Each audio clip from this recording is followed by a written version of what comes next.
پاکستان کے عوام کی جیبوں میں سے مزید پیسہ نکال کے ضائع کرنا بند کر دیں، اور پاکستان کے عوام کا یہ حق ہے کہ ان کے روپے کی قیمت اپنی اصلی جگہ پہ بحال ہو۔ پاکستان کا روپیہ آج جتنا بے قدر ہے اس میں اس جیسے اداروں کا بہت بڑا حصہ ہے۔ ہم ایک مستقل خسارے کا ناقابل برداشت بوجھ محض چند لوگوں کی خوشنودی کے لیے اپنے کندھوں پر بٹھا کے چل رہے ہیں۔ یہ کام اب بند ہو جانا چاہیے۔ پاکستان نے اگر سروائیو کرنا ہے، اور میں نے پہلے بھی کہا ہے کہ پاکستان کے لیے it is a moment of survival. ٹھیک، ہاں، میں یہ بھی مانتا ہوں کہ پچھلے کچھ ماہ میں اعداد و شمار جو ہیں، معاشی اشاریے جو ہیں وہ بہتر ہوئے ہیں، لیکن یہ بہتری اتنی نہیں ہے کہ ہم اس کے اوپر بانسری بجانی شروع کر دیں اور کہہ دیں کہ جی سب کچھ ٹھیک ہو گیا ہے۔ پاکستان کے سامنے ابھی ایک بہت مشکل اور ایک بہت طویل راستہ ہے، اور اس طویل راستے میں معیشت کے حوالے سے سب سے پہلا قدم نقصان دینے والے اداروں کی نجکاری کے کام کو انتہائی سنجیدگی سے اور بڑی تیز رفتاری سے پورا کرنا ہے۔ ان کا ایک ایک دن پاکستانی خزانے پہ اور پاکستان کے عوام کی جیبوں پہ بھاری پڑا۔ اچھا، یہ جو آپ فرما رہے ہیں کہ اس سے نجکاری کا پورا عمل متاثر ہوا، تو وہ کس طرح متاثر ہوا؟ جی دیکھیے، انٹرنیشنل مارکیٹس جو ہوتی ہیں اور جو انویسٹرز ہوتے ہیں جو سے پی آئی اے میں دلچسپی نہیں رکھتے لیکن وہ پاکستان کی ڈسکوز میں دلچسپی رکھتے ہیں، یا پاکستان کے بینکنگ سیکٹر میں یا آئل سیکٹر میں دلچسپی رکھتے ہیں، یا جن لوگوں نے ان کی ایڈوائزری کا کام کرنا ہوتا ہے، وہ کسی بھی ملک میں نجکاری کا جو کوئی بھی عمل ہو رہا ہوتا ہے اس کو بڑا کلوزلی فالو کرتے ہیں۔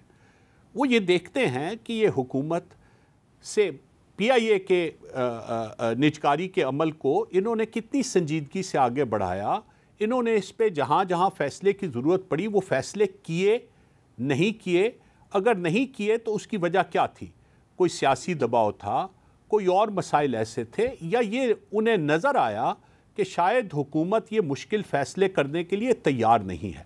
دیکھیے، حکومت تو نجکاری کے عمل کی ایڈورٹائزمنٹ کر دیتی ہے، لیکن اگر کل کوئی سے اسلام آباد الیکٹرکسٹی سپلائی کارپوریشن کی نجکاری میں دلچسپی رکھتا ہے تو وہ دلچسپی شروع ہونے سے بڈنگ تک پہنچتے پہنچتے وہ کئی دسیوں ملین ڈالرز خرچ کرتا ہے، اس کی ایویلیویشن کرنے پہ، اس کی ڈیو ڈیلیجنس کرنے پہ، اس میں منافع کی گنجائش دیکھنے پہ۔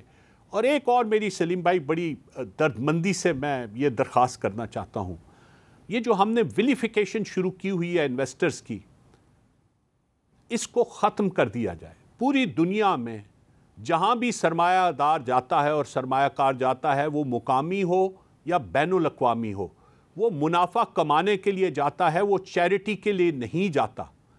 اور کسی بھی سرمایہ کار کو محض اس بنیاد پہ آپ ویلیفائی نہیں کر سکتے کہ اس نے قانون اور قاعدے اور معاہدے کے مطابق کوئی منافع کمایا ہے یا نہیں کمایا۔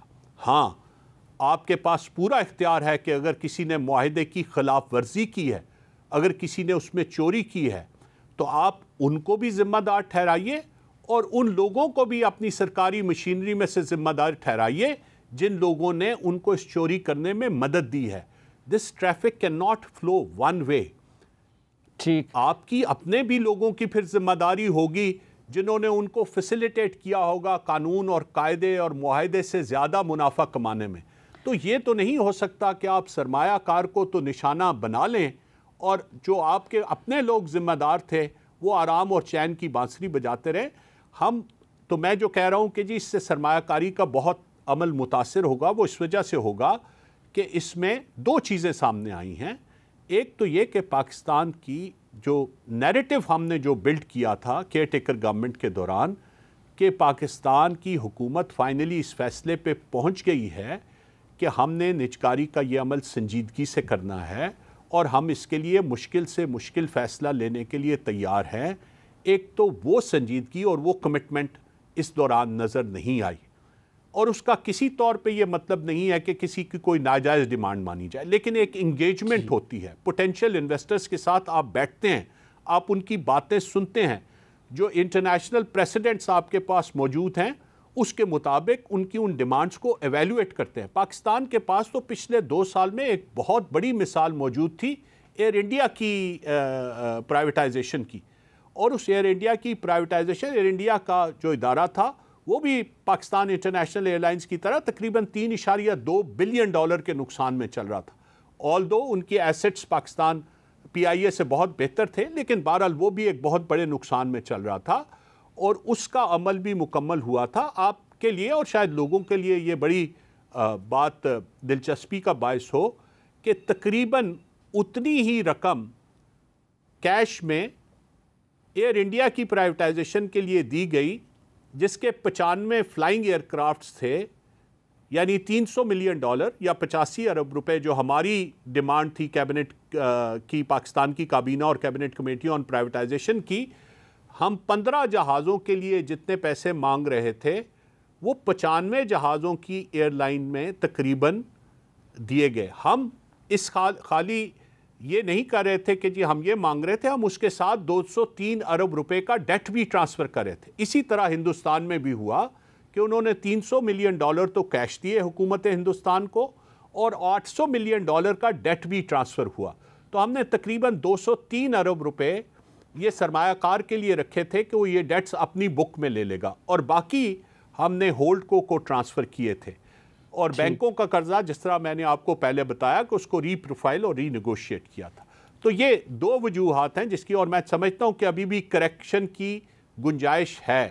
حکومت کو چاہیے کہ دوبارہ انتہائی سنجیدگی سے تمام سیکٹرز میں، خالی پی آئی اے کا نہیں، میں تمام ان جگہوں پہ جہاں پہ سرکاری اور نجی ادارے خسارے میں بھی چل رہے ہیں اور جو ہزاروں کے بجائے کچھ ارب روپے کا منافع کما رہے ہیں، کیونکہ بنیادی آپ نے اصول پہ کام کرنا ہے. ناظرین ایک مختصر سی بریک لیتے ہیں، واپس آئیں گے تو فواد حسن فواد کے ساتھ گفتگو کا سلسلہ جاری رکھیں گے. ہمارے ساتھ رہیے.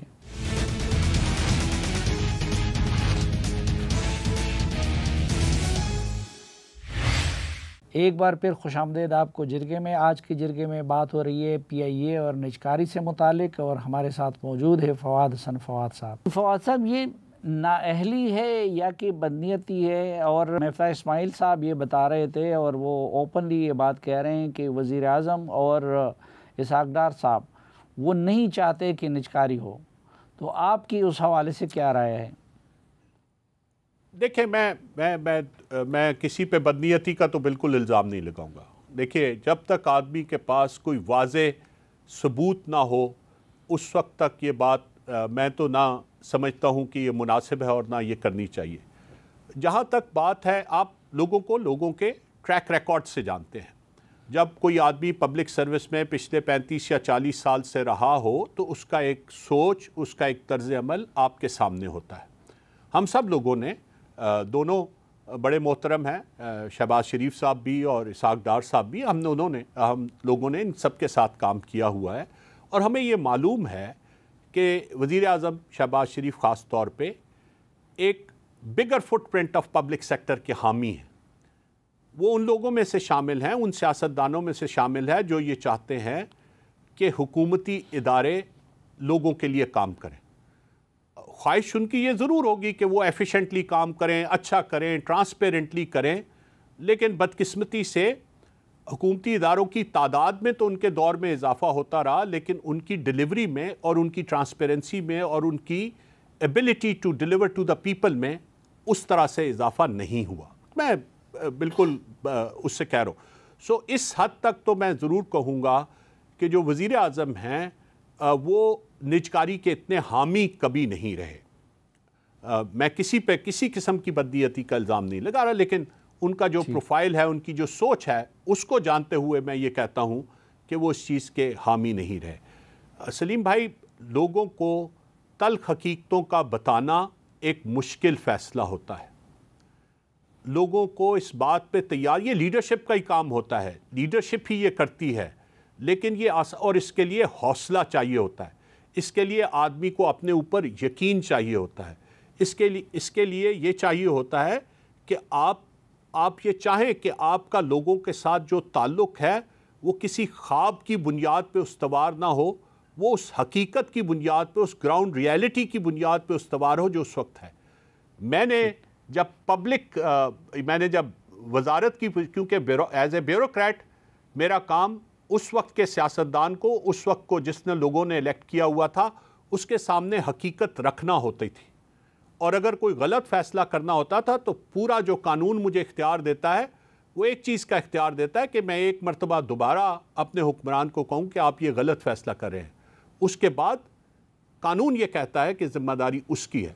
اور میں آج پھر دوبارہ یہ کلیم کر رہا ہوں کہ 36 سال کے دوران کوئی ایک ایسا موقع کوئی بھی لے کے آ جائے جب میں جس کے ساتھ بھی کام کر رہا تھا، چاہے وہ یہ حکومت تھی یا ان کی حکومت تھی یا کسی اور کی حکومت تھی، میں نے پوری آواز کے ساتھ کسی بھی ایسے فیصلے پہ آواز بلند نہ کی ہو۔ اسی لیے میں آج بڑے سکون سے یہ کہہ رہا ہوں کہ میں 2014 اور 15 میں بھی میں نے بار بار یہ کہا کہ ہم پی آئی اے میں جو نئی انویسٹمنٹس کرنے جا رہے ہیں اس کا کوئی فائدہ نہیں ہوگا، پی آئی اے کو جلد از جلد نجکاری کے عمل سے گزارا جائے۔ آج بھی میں اسی بات کا حامی ہوں، ایز اے وزیر نجکاری کے طور پہ بھی میں نے یہی کیا، اور آج بھی میں یہی کہہ رہا ہوں کہ پاکستان کی ریاست اور پاکستان کے عوام کے لیے یہی بہتر ہے کہ خسارہ پہنچانے والے ادارے پہلے اور جو اس کے علاوہ دوسرے ادارے ہیں وہ بھی جلد سے جلد نجکاری کے عمل سے گزارے جائیں، اور پاکستان کی حکومت کا سائز جو ہے اس کو کم کر کے لوگوں کے اوپر یہ ہزاروں اربوں کی تنخواہوں کا بوجھ جو ہے اس کو بھی کم کیا جائے اور آگے بڑھا جائے۔ اچھا، کوئی انٹرنیشنل جو ایئر لائنز ہیں ان میں سے یا انٹرنیشنل ادارے ہیں ان میں سے کوئی کیوں نہیں آیا بیڈنگ کے لیے؟ جی سلیم بھائی، دیکھیے بات یہ ہے، مجھے آپ اب تھوڑی سی اجازت دیجیے گا، میں وہی بات کہہ رہا ہوں کہ جی ہمیں لوگوں کے ساتھ سچ بولنا چاہیے۔ جی میں صرف ایک ایئر لائن کے اعداد و شمار آپ کے سامنے رکھتا ہوں جس کے بارے میں بہت بات ہوتی ہے جی کہ ایمریٹس پی آئی اے کو کیوں نہیں خرید لیتی، اور میں یہ 2023 اور 24 کے اعداد و شمار ایمریٹس ایئر لائنز کے آپ کے سامنے رکھوں گا۔ یہ کوئی پرانے اعداد و شمار نہیں ہیں جن میں کوئی تبدیلی ہو گئی۔ جی ایمریٹس ایئر لائن کے پاس آج 269 ایئر کرافٹ ہے، معاف کیجیے گا، جی 269 ایئر کرافٹس ہیں، اور 2023-24 میں انہوں نے $33 ارب کا ریونیو کمایا ہے، $33 بلین، ٹھیک ہے جی، اور اس میں سے 4.68 ارب ڈالر کا منافع شامل ہے۔ $33 بلین کا ریونیو کمانے کے لیے انہوں نے 28 ارب یا اس سے تھوڑا سا زیادہ اخراجات کیے۔ وجہ کیا تھی؟ وجہ یہ تھی کہ یہ 269 ایئر کرافٹس کے لیے ایمریٹس کا جو عملہ ہے وہ صرف 1,08,996 افراد پہ مشتمل ہے، صرف۔ ٹھیک، ہم 15 جہاز کتنے لوگوں کے ساتھ اڑا رہے ہیں؟ یہ سوال آپ پی آئی اے کے ان ترجمانوں سے کر لیجئے جو یہ کہتے ہیں کہ پی آئی اے ایک منافع بخش ایئر لائن ہے، یہ سوال ان سے کر لیجئے۔ تو مجھے یہ بتائیے کہ ایمریٹس کو کیا ضرورت پڑی ہے کہ وہ اتنے نقصان میں چلنے والی کسی ایئر لائن کی ذمہ داری اپنے اوپر لے لے؟ وہ ایک کاروباری ادارہ ہے، ایمریٹس میں بہت سے انویسٹرز ہیں، اور ان کا اس وقت دنیا میں سب سے بڑا نام ہے ایز این ایئر لائن۔ وہ ایک 15 ایئر لائنز کی 15 جہازوں کی ایک ایسی ایئر لائن کو کیوں ایکوائر کرنا چاہیں گے جس کی ایوریج فلیٹ کی ایج جو ہے وہ 18 برس یا اس سے کچھ زیادہ ہے، جبکہ ان کے پاس دنیا کے جو ماڈرن ترین ایئر کرافٹ ہیں وہ ہیں، اور اگلے 6 سال کے دوران بھی ایمریٹس وہ ایئر لائن ہے جس نے دنیا میں جو بھی جہاز بننے ہیں، بوئنگ بننے ہیں یا ایئر بس بننی ہے یا ایئر بس 380 بننی یا کوئی اور بننی ہے، ان سب کے لیے سب سے بڑی انوینٹری اور سب سے بڑی آرڈر بک بھی ایمریٹس ایئر لائنز کی ہے۔ تو یہ میں کہتا ہوں کہ لوگوں کو بتائیں کہ پی آئی اے ایسی حالت میں نہیں ہے کہ کوئی انٹرنیشنل ایئر لائن اس میں ما سوائے یہ کہ ہمارے جو دوست ملک ہیں وہ پاکستان کی مدد کے طور پہ پاکستان کو اس بوجھ سے، اور انہوں نے ہمارے ساتھ بہت مرتبہ ایسا اچھا سلوک کیا ہے، لیکن مجھے بظاہر ایئر لائن کی حد میں، کیونکہ ایئر لائن ایک کاروباری ایشو ہے، تو ہمیں یہ نہیں سوچنا چاہیے کہ جی وہ اپنے کاروباری فیصلوں میں بھی اپنے ایئر لائنز کے اوپر یہ بوجھ لے لیں گے، اور اتنے افراد کا بوجھ جو پی آئی اے کے 15 جہازوں کے ساتھ جائیں گے یہ کوئی بھی لینے کے لیے تیار نہیں ہوگا۔ اور سلیم بھائی، میری اطلاع ہے وہ یہ ہے کہ جو پرائیویٹ انویسٹرز باقی تھے ان کا بھی ایک سب سے بڑا جو مسئلہ ہے وہ ان ورکرز کی تعداد کے ساتھ تھا جو حکومت چاہتی تھی کہ وہ 3 سال کے لیے اپنے ذمے لے لیں۔ میرے خیال میں اس سے بہت زیادہ بہتر ہوتا کہ حکومت ان کے ساتھ بیٹھ کے نیگوشیٹ کرتی، ان سے یہ کہتی کہ آپ جو ان میں سے ایبل اور جو پراپرلی کوالیفائڈ لوگ ہیں، جو کام کر سکتے ہیں، انجینئرنگ میں ہیں، کرو میں ہیں، پائلٹس ہیں، کیبن کا کرو ہے، ان کو آپ رکھیں اور باقی لوگوں کو ایک بڑے اچھے طریقے سے گولڈن ہینڈ شیک دے کہ ان کی جتنے بھی سالوں کی خدمات ہیں، جس نے بھی انہیں رکھا ہے، ان کو زمین پہ نہیں پھینکا جا سکتا تھا، باہر نہیں نکالا جا سکتا تھا، لیکن ایک مناسب فیصلہ ان کے بارے میں کر کے اس عمل کو کامیابی سے ہمکنار کرتی۔ اس عمل کو اس طرح سے لا کے ختم کرنا پاکستان کے لیے اور پاکستان کے عوام کے لیے نقصان دہ۔ بہت شکریہ فواد حسن فواد صاحب۔ ناظرین، ایک مختصر سی بریک اور واپس آئیں گے تو سابق وزیر خزانہ اور عوام پاکستان پارٹی کے مرکزی جنرل سیکرٹری جناب مفتاح اسماعیل صاحب ہمارے ساتھ ہوں گے۔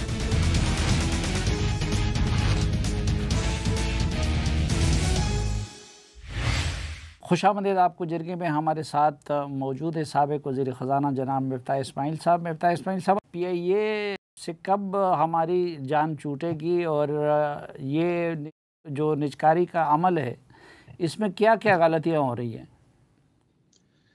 سر، پی آئی اے کا نجکاری کا عمل جو ہے وہ زور و شور سے ہو رہا تھا کیئر ٹیکر کی حکومت میں، کیونکہ ان کا پورا ارادہ تھا کہ اس کو نجکاری کرنے۔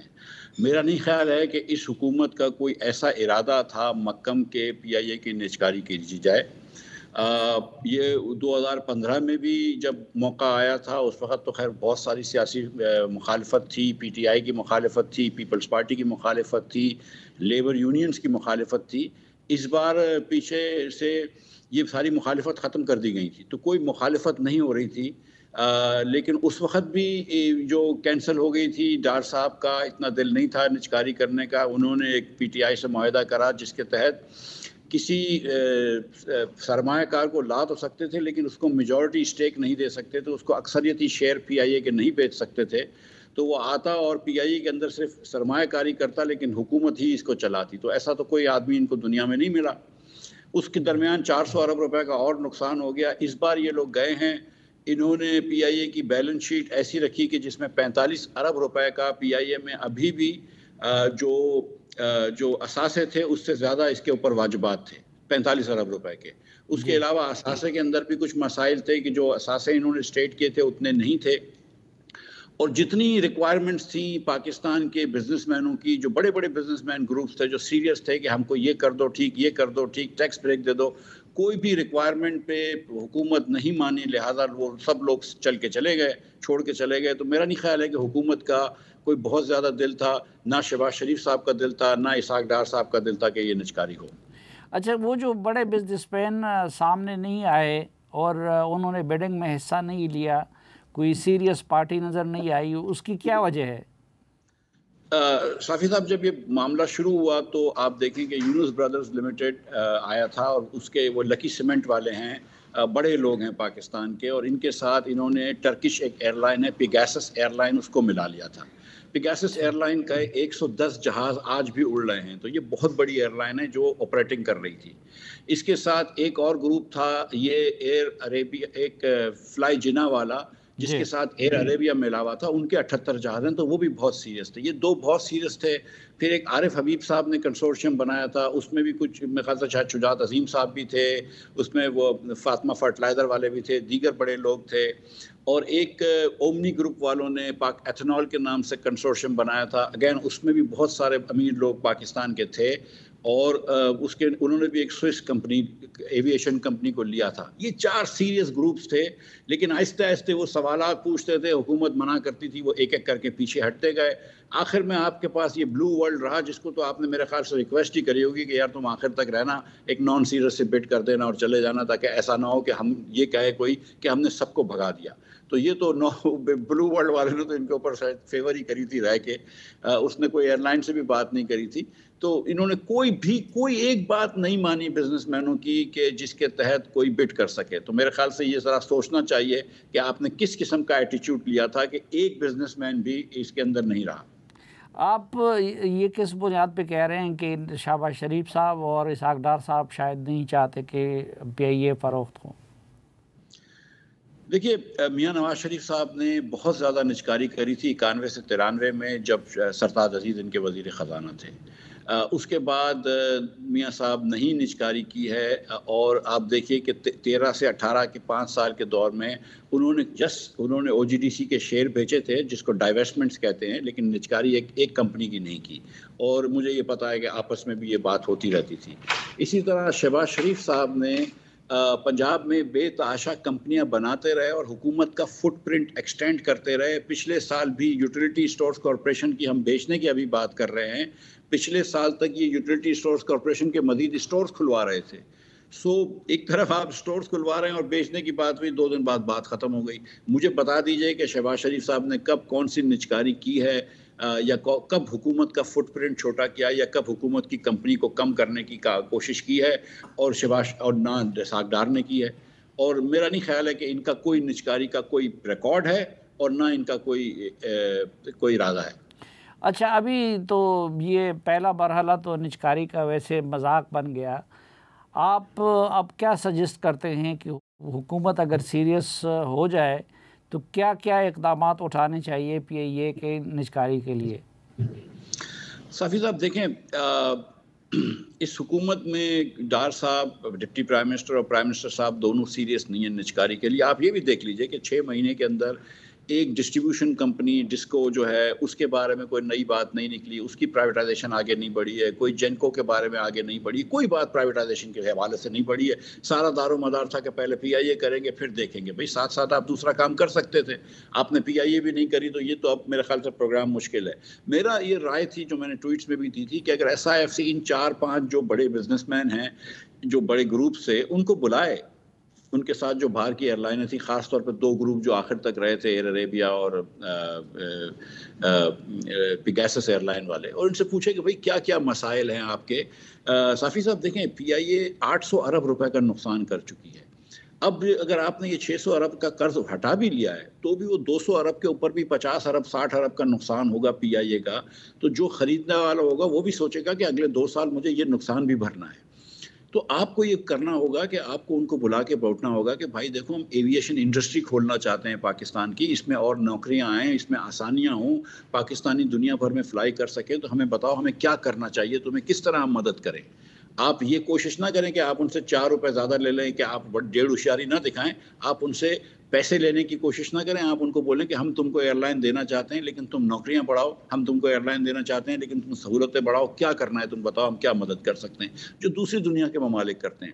ساتھ ساتھ آپ کو سول ایویشن اتھارٹی کو ٹھیک کرنا ہے۔ آپ کی سول ایویشن اتھارٹی، جب سے پی ٹی آئی کی حکومت میں غلام سرور صاحب نے وہ جو بیانات جاری کیے تھے، آپ کی سول ایویشن اتھارٹی کو دنیا نہیں مانتی ہے، لہٰذا آپ کے دیے گئے لائسنسز پائلٹس کو اور آپ کے دیے گئے سرٹیفکیٹس ایئر وردینس کے پلینس کو دنیا نہیں مانتی ہے، کیونکہ آپ کی سول ایویشن کو صحیح پراپر اجارہ نہیں مانتی۔ تو آپ کو سول ایویشن کو بھی ری اسٹرکچر کرنا پڑے گا، اور سول ایویشن کے اندر سے آپ کو پی آئی اور سول ایویشن میں ڈسٹنس دینا پڑے گا۔ آپ کو شاید باہر سے کوئی کمپیٹنٹ لوگ لے کر آنے پڑیں گے۔ میرا یہ خیال ہے کہ آپ کو سول ایویشن کو ٹھیک کریں، ایس آئی ایف سی بیٹھ کے ان لوگوں سے پوچھیں کہ کیا آپ کو مسائل ہیں، یہ دونوں مسئلے حل کریں، اور پھر ان کے بعد نیگوشیٹڈ سیل کر دیں۔ آپ نیگوشیٹڈ سیل کر دیں۔ ہم نے یہ دیکھ لیا ہے کہ جب ان کو کوئی آئین سازی یا قانون سازی کرنی ہوتی ہے تو 2 گھنٹے میں ہو جاتی ہے۔ تو ایک قانون لے آئیے کہ بھئی ہم 3-4 کریڈیبل آدمیوں کو لا رہے ہیں، ان کو ہم نے دی ذمہ داری کہ آپ نیگوشیٹڈ سیلز کریں گے، وہ پرائیویٹ سیکٹر کی پارٹی سے نیگوشیٹڈ سیلز کریں، آپ قانون سازی کے اندر ان کو پروٹیکشن دے دیں نیب کے خلاف۔ That's it. اچھا، آپ نے اپنے ٹویٹس میں ایسا بھی تاثر دیا ہے کہ اس بیڈنگ کے دوران حکومت نے کچھ چالاکی سے کام لیا ہے، تو وہ کیا چالاکی ہے؟ سر، اگر آپ یہ سمجھ رہے ہیں کہ آپ 45 ارب روپے کا ہول رکھتے ہیں، کہ اس 45 ارب روپے کی واجبات زیادہ ہوں اور اثاثے کم ہوں، اگر آپ یہ سمجھتے ہیں کہ اثاثوں کو آپ نے اوور ویلیو کراؤ کیونکہ پی آئی اے کے جو اخراجات ہیں اس کو آپ نے پورا نہیں ڈالا ہے، اگر آپ یہ سمجھتے ہیں کہ آپ جو ہے وہ 60% شیئر بیچیں گے لیکن 100% کی قیمت لے لیں گے، تو آپ یہ سمجھ رہے ہیں کہ آپ بہت زیادہ ہوشیار ہیں، آپ بہت زیادہ چالاک ہیں، آپ کو یہ کام آتا ہے، اور جو دوسرے لوگ طرف بیٹھے ہیں ان کو یہ کام نہیں آتا، تو وہ دوسرے لوگ کچھ کہتے نہیں ہیں، وہ اٹھ کے چلے جاتے ہیں، وہ اٹھ کے چلے گئے۔ یہ نہیں سمجھنا چاہیے کہ ہماری پاکستانی حکومت جو ہے وہ پرائیویٹ سیکٹر سے یا دنیا بھر کی ایئر لائنوں سے زیادہ ہوشیار ہے۔ ہم کو کوشش ہی نہیں کرنی چاہیے اس کے اندر پیسے کرنے کی. ہم کو کوشش کرنی چاہیے کہ اس ایئر لائن کو بڑی کس طرح کریں. آپ سے صافی صاحب پاکستان بھر میں ایک تھانہ نہیں چلتا ہے. ہم کو پولیس اسٹیشن نہیں چلانے آتے, ہم کو عدلیہ نہیں چلانے آتی. ہم کو کیا ضرورت ہے کہ ہم ایئر لائن چلائیں؟ اب ہم یہاں پہ صوبے بھی آ گئے, لائن میں کھڑے ہو گئے کہ ہم کو بھی ایئر لائنیں خریدنی ہیں. عجیب عجیب باتیں ہو رہی ہیں پاکستان میں. یہ اگر ہم سیریس ملک ہوتے تو یہ باتیں نہ کرتے. کے پی اور پنجاب کی حکومت ان کی طرف سے بات آئی تھی کہ جنہوں نے کہا تھا کہ ہم چلاتے ہیں. اب آپ سوچیں کہ نہ پنجاب کی حکومت کوئی خاص ٹیکس جمع کرتی ہے اور کے پی کی حکومت تو نہ ہونے کے برابر کرتی ہے. یہ وفاق کے پیسوں سے چلتی ہیں حکومت. ایک ایئر لائن جو وفاق جس کا نقصان برداشت نہیں کر پا رہی اور بیچنے کی کوشش کر رہی ہے, ان کو یہ حکومتیں خریدیں گی تو ان کے پاس کہاں سے آئیں گے نقصان دینے کے پیسے؟ اور ان کا صوبے کا کیا کام ہوتا ہے سر؟ 4 کام ہوتے ہیں صوبے کے. صوبے کا کام ہوتا ہے تعلیم دینا. کیا ہمارے صوبے صحیح تعلیم دے رہے ہیں؟ صوبے کا کام ہوتا ہے صحت پہنچانا, صحت کی فیسلٹیز دینا. کیا ہمارے صوبے یہ کام کر رہے ہیں؟ صوبوں کا کام ہوتا ہے کہ اچھی پولیس, لا اینڈ آرڈر دیں. کیا ہمارے صوبے یہ کام کر رہے ہیں؟ صوبے کا کام ہے کہ پانی دے دیں, روڈ دے دیں, صاف پانی وغیرہ دے دیں. کیا یہ کام کر رہے ہیں؟ اپنا جو ان کو کام دیا ہوا ہے وہ کرتے نہیں ہیں. اجارہ داری کری ہوئی ہے انہوں نے اپنے اس کے اوپر, وسائل کے اوپر, اور یہ اب آ کے ایئر لائن کی باتیں کر رہے ہیں. مجھے دنیا کے اندر, ناٹ پاکستان, ناٹ ایشیا, دنیا میں بتا دیجیے کہ کس صوبہ جو ہے, کون سا صوبہ اپنی ایئر لائن چلاتا ہے. مطلب یہ کیسی کیسی باتیں ہم کرنے لگے ہیں پاکستان کے اندر کہ اب صوبے ایئر لائن چلائیں گے. ماشاءاللہ. بہت شکریہ مفتاح اسماعیل صاحب ہمیں وقت دینے اور ہم سے بات کرنے کے لیے. اس کے ساتھ ہی آج کے پروگرام سے اجازت دیجیے. اللہ حافظ.